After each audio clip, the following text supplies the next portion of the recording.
Welcome to Samurai Gaiden, the educational web series where I, Richard Shaffer, talk about the stories and anecdotes of the men and women of Sengoku Japan and the events that shape their lives. Did you folks like the extremely depressing story of Arimaka no Yorozu? Well, today we've got a surprise for you then. We're going back to a pre-Sengoku situation, this time legitimately Heian. This month and the next we'll be talking about Seppuku. Later in the months we'll talk about what Seppuku is specifically and how and why it was performed.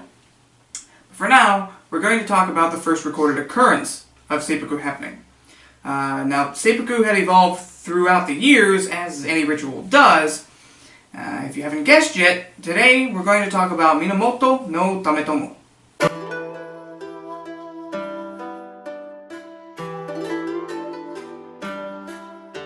Let us start in the year 1156.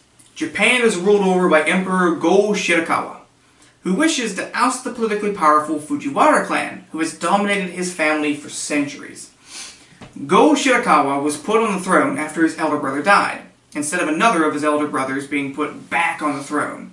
This was orchestrated by his father and a Fujiwara lord. However, in 1156, there was a dispute. What with their father now dead, and Go-Shirakawa went to war with his elder brother, retired Emperor Sutoku.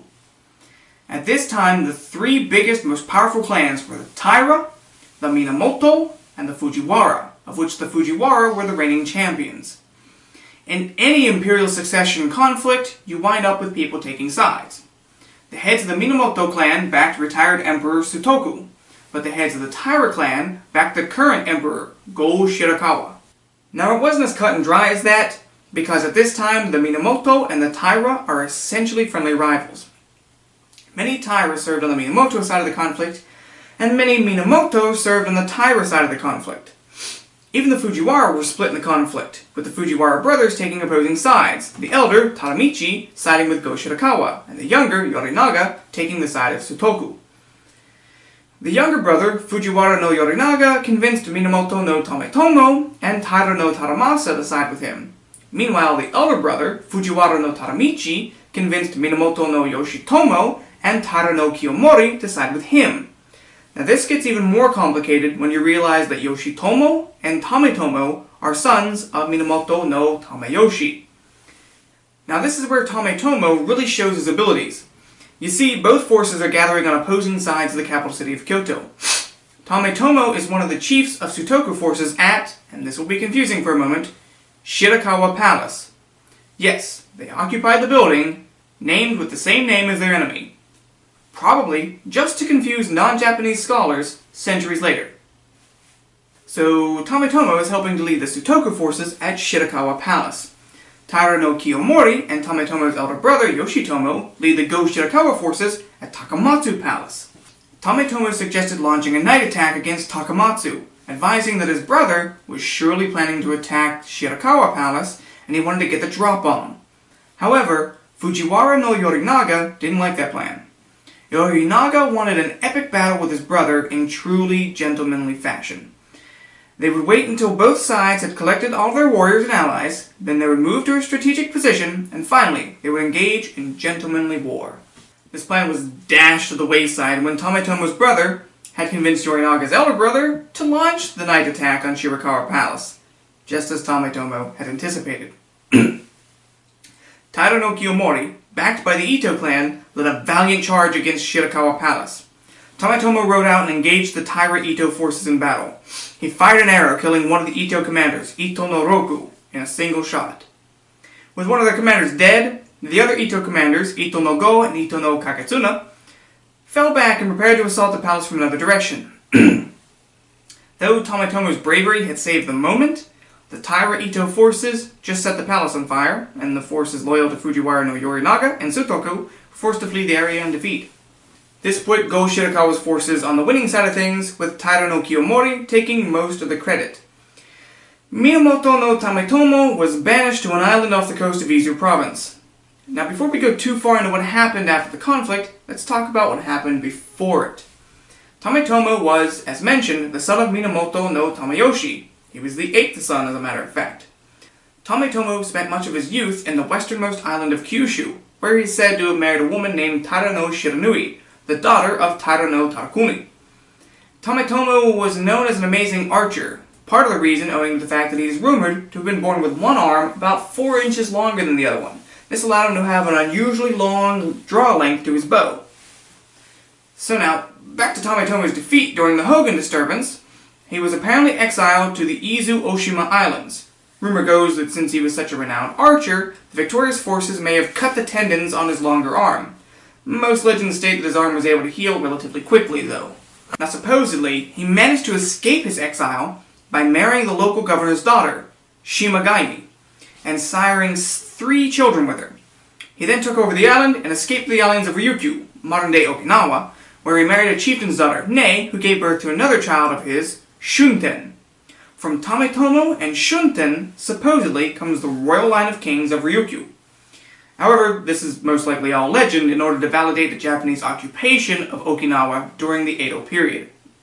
One of the biggest arguments against this theory is that Izu-Oshima is on the other side of the country from Ryukyu. Perhaps if he had been exiled to one of the islands off Kyushu, such as Tanegashima or Kikagashima, it might make sense. But even the theory that he escaped Izu-Oshima and made it to Hachijojima, a veritable halfway point, then to Ryukyu, is farcical. So aside from the Tokugawa casus belli for occupying Ryukyu, the story of Tametomo's days in exile goes somewhat like this. Tametomo was spared of the Hogan disturbance. However, after the Taira took control of the government from the Minamoto and Fujiwara, after the Heiji disturbance, they remembered that Tametomo was a popular and brave warrior of the defeated clan. Some sources say it was because he took over the islands of Izu-Oshima, and legends talk of him conquering islands filled with demons. The Taira sent troops to Izu-Oshima, and Tametomo was made aware that they were coming to murder him. He donned his armor, girded on a quiver of arrows, and strung his bow. He waded out into the water of the coastline and watched the Taira men sail toward him. He began firing arrows at the encroaching enemy forces. However, he was only one man against many. He was able to draw the bow and fire his arrows with such force he managed to sink one of the boats with an arrow.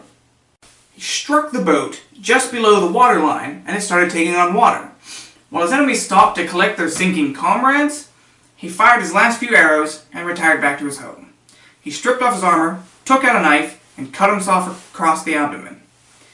He leaned against a pillar and closed his eyes, bleeding death in a serene, albeit painful, fashion. When the Taira soldiers made it to the island, they invaded his home and found him, back propped against the pillar.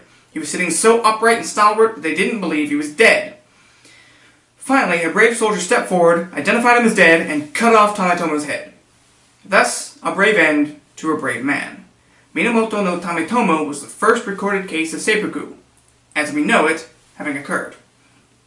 Some stories suggest he simply died at Izu-Oshima Island. Others say he was murdered by the Taira soldiers while he was defenseless. But sinking a bow with an arrow, and then cutting your own abdomen open, is a pretty badass way to go out, if that is what really happened. Now before we go, I have to point out one final story about Tametomo. You see, Tametomo and 4 of his younger brothers were on the side of retired Emperor Seppuku, as was Tametomo's father, and head of the Minamoto clan, Minamoto no Tameyoshi. When Shirakawa Palace fell, Tametomo had called for his father and the Fujiwara lord to flee north to make another stand while he protected them. But in the end, they decided to surrender instead. It was then that Tametomo's arm tendons were severed and he was exiled. As far as having his arm maimed, the only detailed account I found was that while he was in a bath, Taira soldiers rushed into the room, held him in the water, and sliced at his arm. If only they had followed Tametomo's advice, perhaps they might have survived long enough to wage a counter-revolution against the Taira. Of course, if they had listened to Tametomo and attacked before Taira no Kiyomori attacked them, maybe they could have won the initial conflict. Unfortunately, Tametomo was not heeded, and because of this, ultimately, we have the ritual of seppuku arising from these events. Join us again later in the month for more on the story of seppuku, and next month as well. And if there's anything else you want to hear about, anything related to the old days in Japanese history, let me know in the comments.